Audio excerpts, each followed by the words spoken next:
Alright, in this video we changed the rear brake pads and rotors on a Holden v Commodore.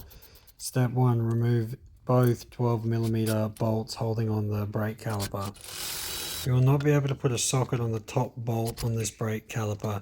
You're going to need to take a 12mm spanner, preferably a ratcheting spanner, to loosen off that bolt. Pull the caliper towards you to compress the piston inside the caliper. Remove both brake pads. Inspect for uneven wear or damage or any issues with the brake pad. To remove the brake caliper mounting bracket, you'll need to use an 18mm socket and take out the two bolts on the back of the brake caliper mounting bracket. Once removed, put aside for cleaning and to inspect it later before reinstalling it onto the vehicle. These Holden Commodores have a disc and drum setup, so when you remove the brake disc, you'll see some shoes on the inside. It can be tricky to take the disc off sometimes when the shoes are too far out and binding up onto the rotor. So what you'll have to do is on the bottom of the shoes, you'll see a little adjusting pin.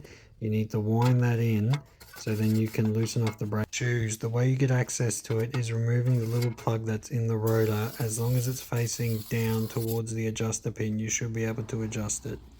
Give everything a thorough clean, wipe down, spray with some brake cleaner, as you don't want to have any squeaks coming from the handbrake or anything like that later on. Spray the brake rotor with some brake cleaner and wipe it down, as they leave oil from the manufacturing line on it to prevent rust. Don't forget to put the rubber plug back into the rotor from the old rotor to the new rotor, as you don't want any debris getting into the brake shoes and affecting them.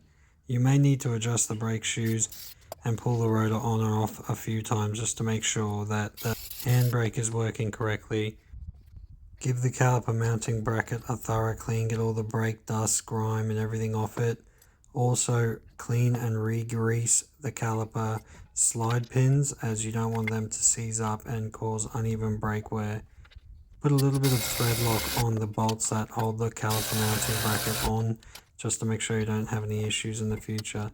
Nip them up with some hand tools if you can, just to double check all your work.